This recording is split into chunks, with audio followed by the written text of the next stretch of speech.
Good evening sa mga kababayan kong Pilipino. Nandito na naman tayo uh, this short period. Nandito yun si Press Secretary, nandito si General Galvez, General Lorenzana, General Anyo, Secretary Extraordinary Carlos Dominguez III, Bongo, beyond compare, the most active. Alam mo, trust is not, you know, is not press release. Si Secretary Doki po, nakita ko na siya kasi nagtrabaho rin ako kay President Gloria Arroyo noon. Ako yung consultant for public order and security. And I used to come here in Malacanang whenever we are called. Nakita ko to si Secretary Doc in the many meetings that we had. Nakita ako siya nagtatrabaho. Ngayon nagtatrabaho yung tao. Noong nakita na incompetence, hindi ko siya kunin na secretary again for the second time under me na Secretary of Health. Itong COVID na ito, kaya nga pandemic eh. Nobody but nobody dito sa mundong ito was really or were prepared for it. Yung pandemic, it comes about once in a century. Kaya walang hospital, magawa ka ng limang hospital in anticipation of the next. Hindi ganun yan eh. Yung sakit na ordinaryo, then you make your actuarial computation, maybe how many. Yun yung sa insurance, yun actuarial. Sila yung mag-compute kung ilan ang mamatay, ilang flu coming in, tapos ilang H1N1. Pero hindi natin akalain na in 2 days' time after the warning was given by the WHO na it is a virulent, fast-moving microbe, and we were all advised to take precautions. Me here, I immediately convened the IATF right there, and then we organized ourselves into a working body to deal with the problem. Wala tayong preparation na ganito. Now, yung general quarantine talaga lahat. Ang Maynila and the rest of the greater Manila area, there was a substantial compliance. I would not say that there was no violation. There were violations, but not in a scale I saw in other places. Na kamong mga Cebuano, masuko mo ingon ko gahi mo ulo. Actually, ayaw mo ka-insulto kay Cebuano ko. I am a Cebuano. I come from Danao, Cebu. Ka mga Bisaya talaga, baski sa Davao, yung mga Bisaya doon, ang titigas talaga ng ulo, hindi mo pasunod. Yan ang totoo. Yan talaga, prangkahan ko kayo. Magalit kayo, masuko muna ako. Di masuko, pag ninyo. Sinabi na eh. And I could, do not F with me. Because nanonood ako ng government stations. Kinukuha lahat yung talisay.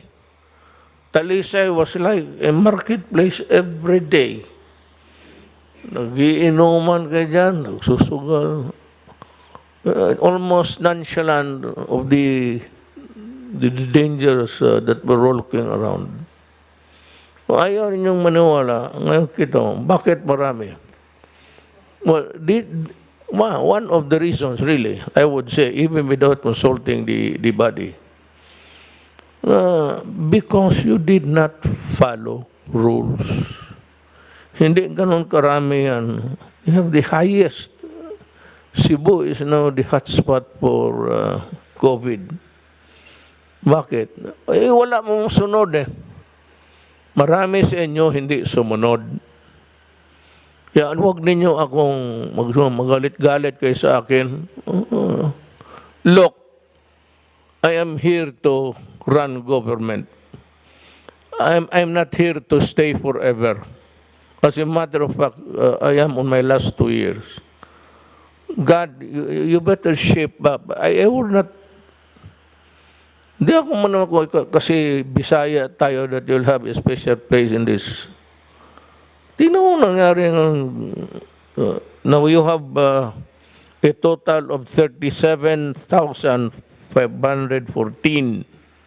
confirmed cases.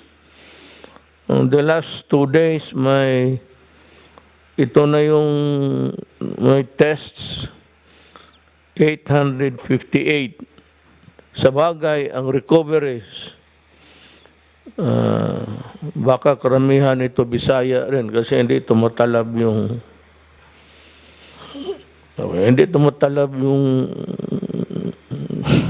coronavirus. Tigas talaga siguro pati baga. Matigas na yung ulo. Sabi ko sa inyo, actually, you want me to say what I feel? I am sad and I am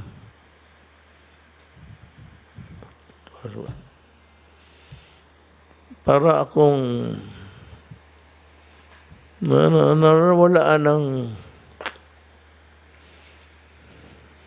hangin dito. We have now total deaths of 1,266. Cases reported today, 1,008. So, that is where the numbers are. Sana kung mag-ano lang kayo, naniwala ka. You know, Manila and its environs, maraming tao. But because sumunod sila with few violations thereabout, we here in Manila had a good chance of at least avoiding it. But the problem is we are going out to the provinces in the coming days. Kasi hindi ko naman matiis na may mangyayari tapos nandito lang ako sa Pasig. Kasi kung maglabas ako dyan sa harap ng opisina ko, yung building, nandito ako sa kabila on late afternoons when the sun begins to set. Lumalabas ako dyan sa riverbank, then I inhale fresh air. So, ang Pasig mismo does not give you any relief. So polluted. I don't know why. I decided to disband the Pasig Commission. The Pasig Commission and allied agencies doing the same work. It is better done by General Simato. At least nalinis niya yung, at least ang basura. Not really clean, because you cannot wash with water. You wash and wash. Water cannot wash water. Unless you have, other things there. Filtration and everything. But yung, nawala na yung basura na or we're just swimming with the, like a flotsam. Kaya ganun ang nangyari sa atin. But we will try to, I sent General Simato there, not to take over. He is not a medical man. Not to do anything but just to observe and do the critical thinking. Tapos, kung ano ang nakita niya, pagbalik niya, magsabi siya, baka kulang dito, kulang doon. But for the things that we can really afford, and which we had at the time of the outbreak, okay man tayo. But yung sabihin mo the sheer number, epidemic is local, national yan. Pandemic is, it traverses boundaries. The whole of the planet Earth yan. So walang preparado dyan. America is suffering anong tawag nitong, parang nag-relapse. And they are having problems now, this time in Florida. China also had a relapse. And some other countries, Brazil, as I have in the past said that itong Brazil, I've been to Brazil, maraming tao. Tsaka dikit-dikit din ng, just like our Philippines. Sabi ko, pag ganito ito, pag tinamaan yan, delikadong lugar yan. True to my, hindi naman sana, I did not, it was not meant to wish you ill will, but I was just also trying to figure out how it would impact on places like the Philippines, yung ating mga kapatid na sa squatters area. By the way,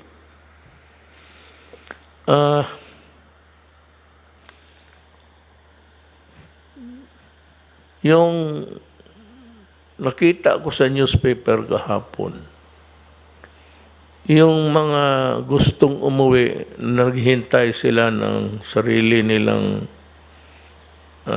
scheduled flight, or most of them were sleeping outside the buildings there. Andito naman sa Pantalan, nakita ko pinaupo sila. Parang,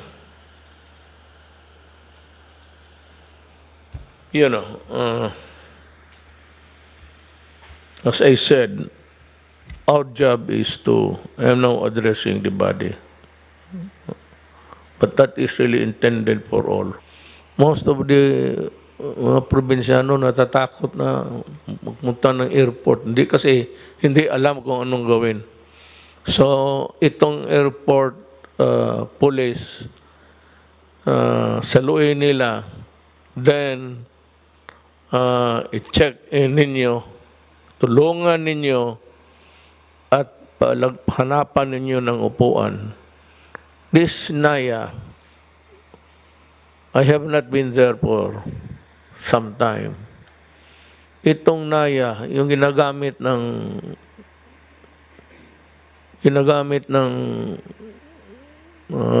Cebu Pacific, yun ba yun Bong? Dati pa rin.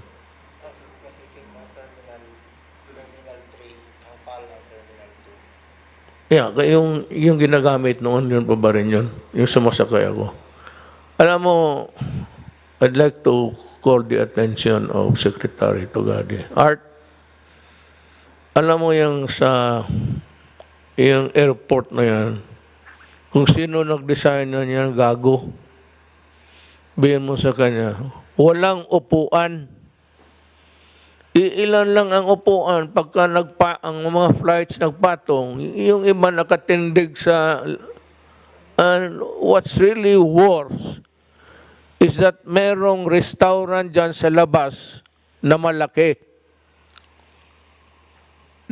Paalisin mo yung restaurant, lagyan mo ng upuan, kasi yung iba merong mga bata, buntis, walang upuan.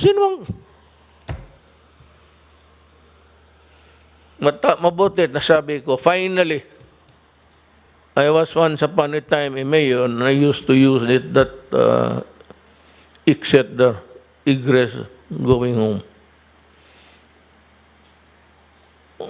Makita mo, walang upuan. Kukunti ang upuan. Tapos pag na-delayed ang flight, putang ina, wala na. Tindigan na lahat. Sa labas may mga restaurant, ang lalayo ng table. Ilan lang man ang gumagamit. Yung may pera lang. May mga on the side, sa tabi-tabi, meron yung mga hamburger. Do not take your dinner there.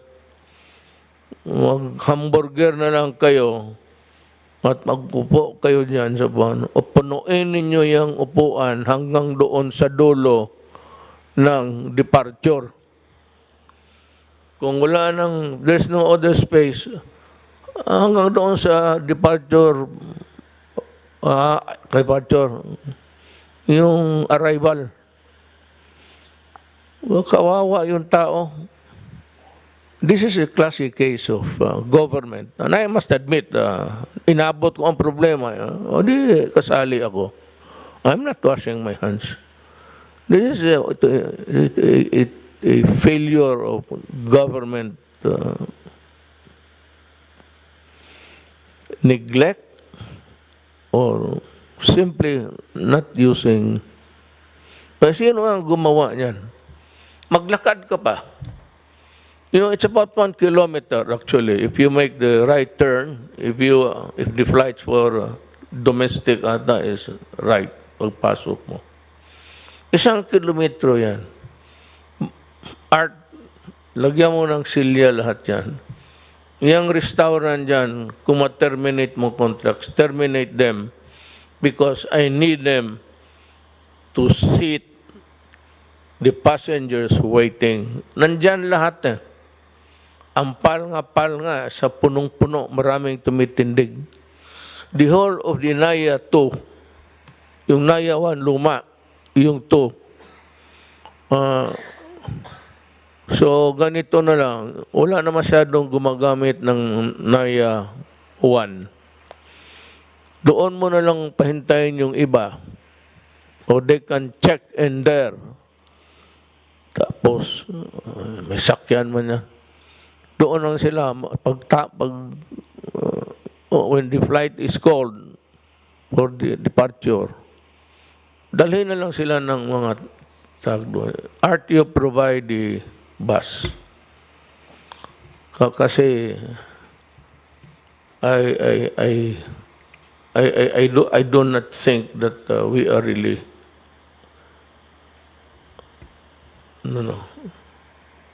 in parity of the needs. Not in parity with of the needs. Ang services must be in parity of the needs of the people. Yan ang naano ka dyan. 1 kilometro yan. Pagpasok mo. Kung maglakad ka, then may mga restaurant. Ilan lang yan. Yung mga fruit stand, pwede rin. Kung papayag ang quarantine na opisina. So, yun. It has been bothering me the whole night. So, yun ang ko. Butit na alaala ko. let's go back to this COVID. Saan na ba tayo? Magdating tayo nito sa influenza na. Saan na ba tayo doon sa putang inang COVID na to? Cebu. Oo, mga Cebuano, ayaw mo kasuko na ako. Ako gatrabaho lang, ginabadlong tamo ni Adto. Suberbiyo mo eh. Dili tanan. Dili tanan. Pero, naagid sa inyo, tatalisay. Surte mo kayo. Ako'y na mayor talisay. Bukbuk tanan. Tang ina ipresa. Kanang presuhan sa talisay, sulod tamo tanan diha. Dili mo mutuo eh. Itong Pilipinas, mahirapan tayong maggalaw. Simple, kasi walang sumusunod. Ngayon may announcement si Secretary Duque. Sir, can go ahead. Magandang gabi po sa inyo, Mr. President. At ang akin pong iuulat ngayon, Mr. President, ay ang batay po sa rekomendasyon ng IATF at sinang-ayunan po ng ating Chief Overseer ng Pandemic COVID-19 Outbreak Response sa Cebu City, si Secretary Roy Simatu, ay ang Cebu City ay mananatili po siya sa ilalim ng Enhanced Community Quarantine. Ito po yung pinakamahigpit na klase ng ating pong community quarantine. At ang susunod naman po ang GCQ na may kaunting pagluwag sa mga maraming mga pinagbabawal, ang mga sumusunod na mga lugar, ang mga probinsya, ang mga highly urbanized cities and independent component cities, ang NCR, ang Benguet, ang Cavite, ang Rizal, Lapu-Lapu City, Mandaue City, Leyte, Ormoc, Southern Leyte, at sa loob naman po sa Cebu Province, ang mga sumusunod ay sumasailalim sa GCQ, Talisay City, Minglanilla, Consolacion. At matapos po dito, sa dako naman ng MGCQ, or Modified General Community Quarantine, ang mga sumusunod po ang sumasailalim sa pangatlong classification na ito. Sa CAR, or Cordillera Administrative Region, ang Abra, ang Baguio City, Ifugao, Kalinga. Sa Region 1, ang Ilocos Norte, La Union, Pangasinan. Sa Region 2 po, Cagayan, Isabela. Region 3, Bataan, Bulacan, Nueva Ecija, Pampanga, Angeles City. Sa Region 4A naman po ang Batangas, Laguna, Quezon, Lucena City. Ang Region 4B naman po ang Palawan, Puerto Princesa City. Sa Region 5, nasasakupan po dito ang Albay, ang Camarines Norte, ang Camarines Sur at Naga City. Sa Region 6 naman po ang Capiz, Iloilo, Iloilo City, Negros Occidental, Bacolod City. At sa Region 7, kasama po ang Cebu Province, with the exception of the one city and two municipalities na akin pong kaninang binanggit. Kasama din po ang Bohol at Negros Oriental. Sa Region 8, Tacloban City, Western Samar. Sa Region 9, Zamboanga City, Zamboanga del Sur. Sa Region 10 po, ang Bukidnon, Misamis Occidental, Misamis Oriental, Cagayan de Oro. Sa Region 11 naman po, ang Davao del Norte, Davao del Sur, Davao City, and Davao de Oro. Sa Region 12 naman po ay Cotabato, South Cotabato. Region 13, Agusan del Norte, Butuan City. At sa BARM naman po ay ang Lanao del Sur at Maguindanao. At yung mga hindi ko po nabanggit ay sumasailalim na po sila ngayon sa tinatawag natin pong low risk Modified General Community Quarantine Classification or the rest of the Philippines.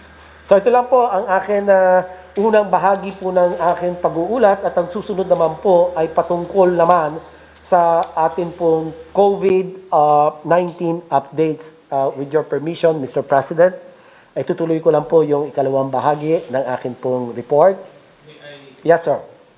Before you go into it, may I be allowed to just make a repeat of the para ito yung ACQ, Enhanced Community Quarantine. Ito yung pinaka mataas kasi marami na ang taong may infection. And as a matter of fact, we know that the hospitals and everything, they are having a hard time coping up. Ang enhanced community quarantine, Cebu City. Kayo lang.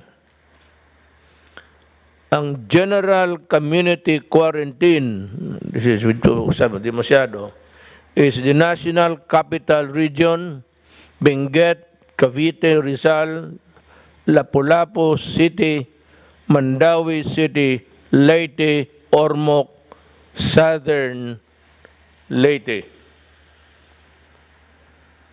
Sa Cebu Province, Talisay City, Minglanilla, and Consolacion. Now, dito sa Modified General Community, ito yung stricto yung local system doon. I will read it from 1 to 14. Makinig kayo Sa Abra, Baguio, Ifugao, Kalinga. Region 1, Ilocos Norte, La Union, Pangasinan. Region 2, Cagayan, Isabela. Region 3, Bataan, Bulacan, Nueva Ecija, Pampanga, and Angeles City. Number 4, Region 4, Batangas, Laguna, Quezon, Lucena City. Region 4B, Palawan, Puerto Princesa City. Region 5, Albay, Camarines Norte, Camarines Sur, Naga City. Region 6, Capiz, Iloilo, Iloilo City, Negros Occidental, and Bacolod City. Ang Region 7 is Cebu Province, Bohol, pati Negros Oriental. Do not confuse dito Cebu. Yung isa, yung doon sa pinakadulo, pinakamataas, Cebu City. Malaki ang Cebu. Cebu City lang ang kasali. Nagsusolo siya. So, Tacloban,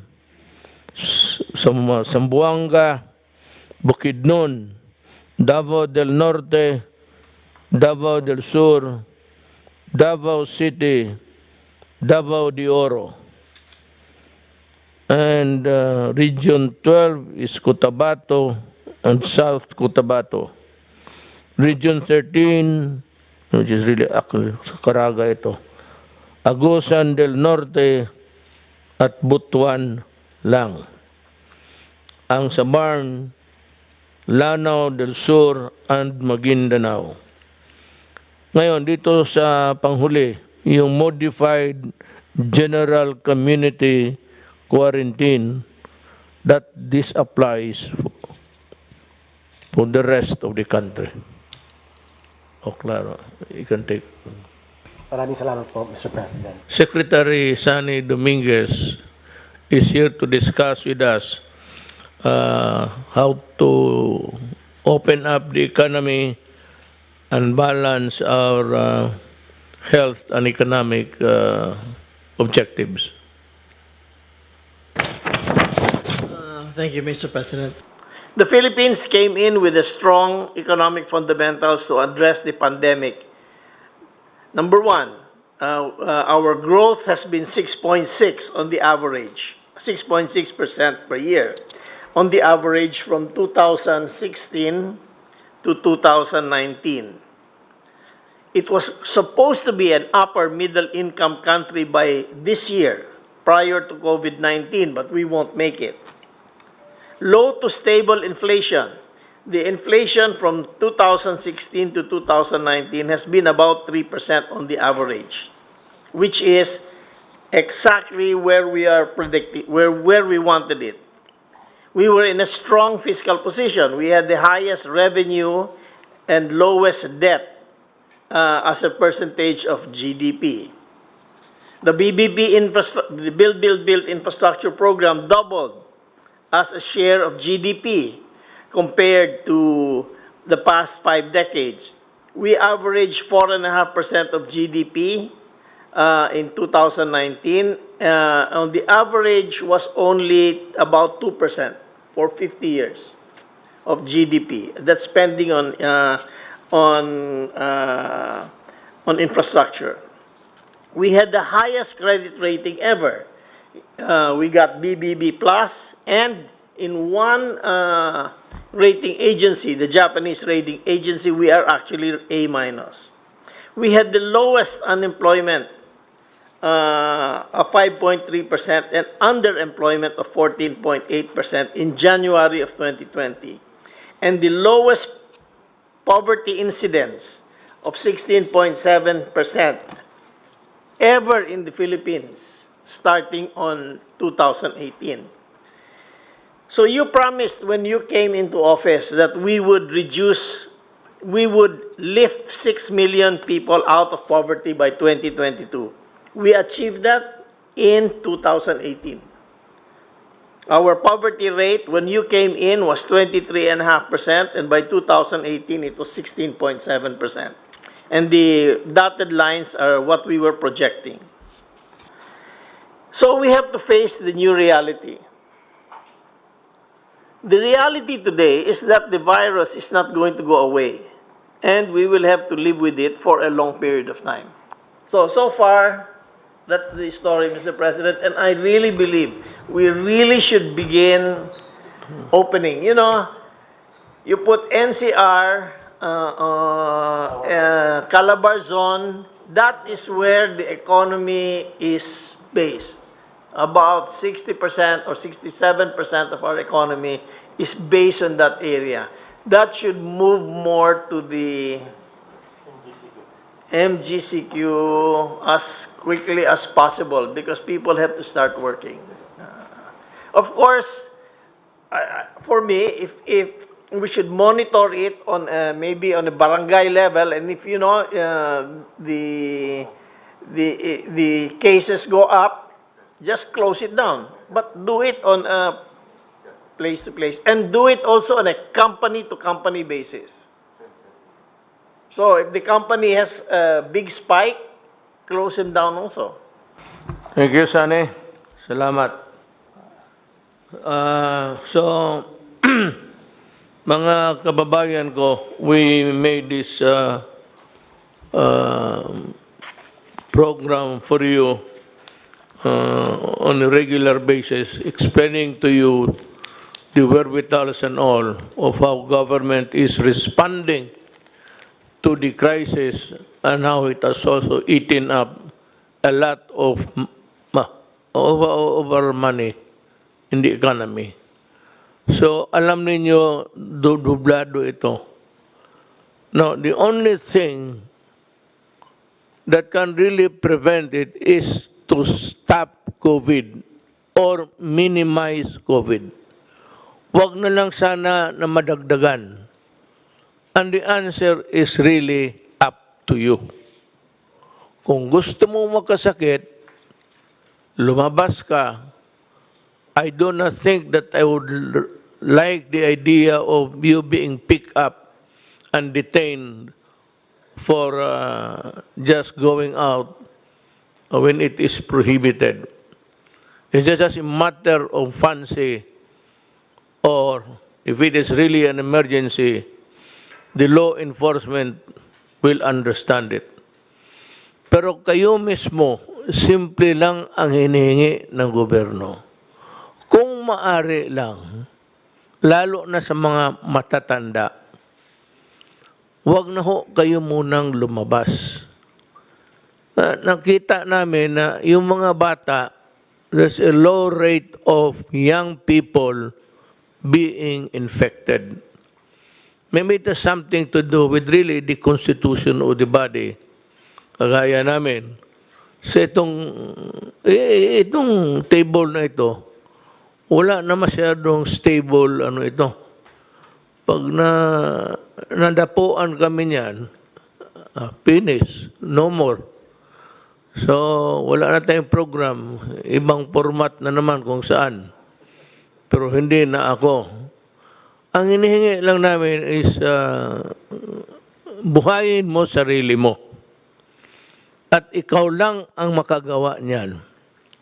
Buhayin mo ang sarili mo at huwag mong idamay ang mga kapwa tao mo. Because if you go out, there's a chance that you get the COVID and then infect somebody else. So, yan and then that is why it's called epidemic or pandemic. Kasi palipat-lipat, pasahan lang, pasahan. Not really kung may ubo siya. Kung nakatabi kayo tapos asymptomatic siya, tapos you maybe catch the breath, the deep breath of your next, your neighbor there, your seatmate, baka makuha mo. So, ang the best, lalo na sa mga tatanda, is stay home. Mga bata, stay home rin because you cannot afford the risk of getting sick. Alam mo, totoo lang, maniwala lang kayo sa gobyerno. Hindi na lang para sa amin. If you are really that sick in the mind, well, think of your fellow men. Huwag na lang ikaw, kasi baka ikaw pa ang maging career. So yan na lang, huwag na lang ikaw kung ayaw mo talaga.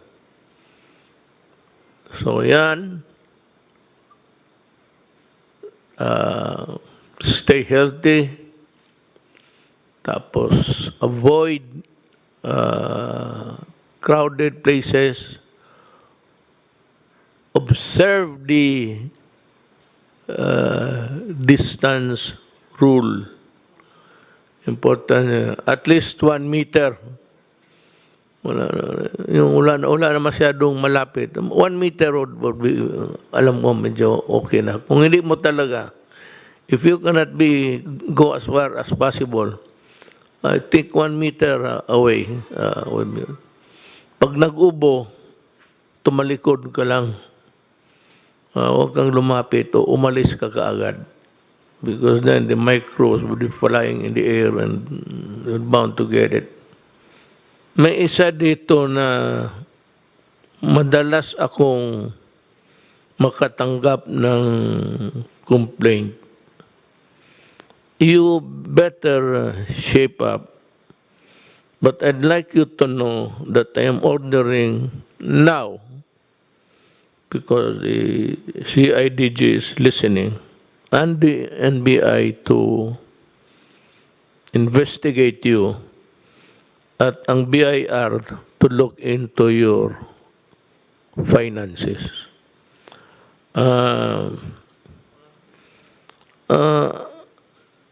Yung mga padala nawawala, tapos yung pagdating pinapalitan, wala ng laman.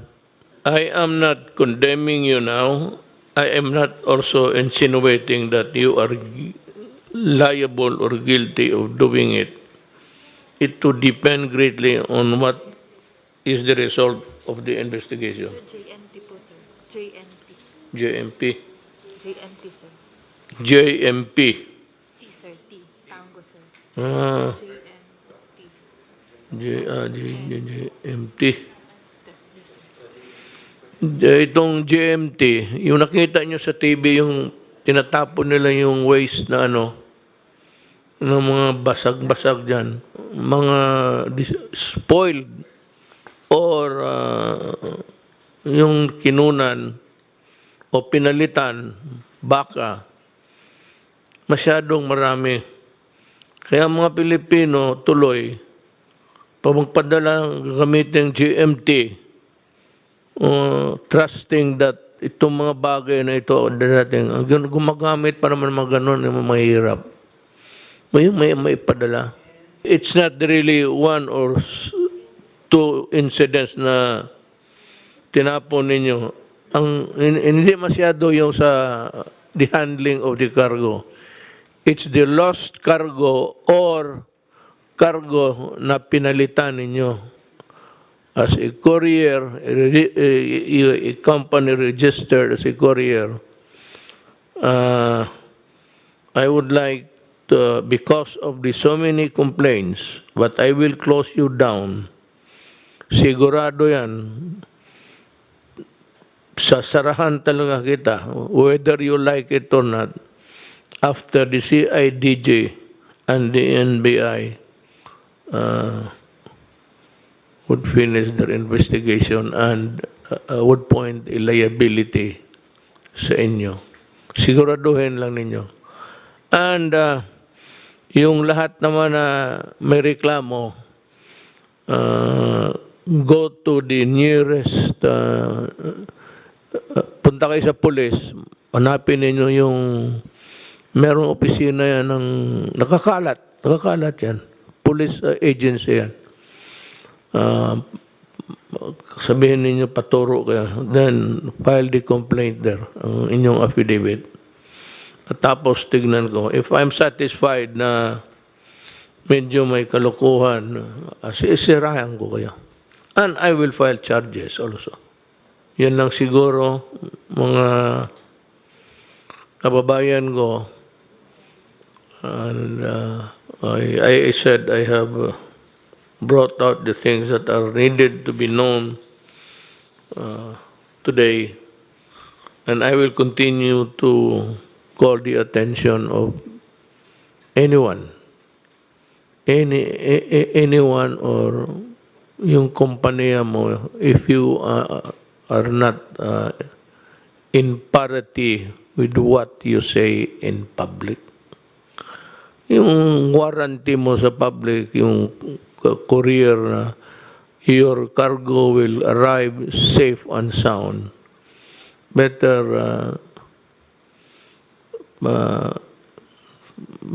sabayan mo yan ng sabayan mo ng the standard of parity.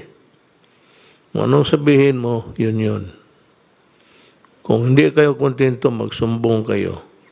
Now again, I would like to remind before I close, si General Anyo,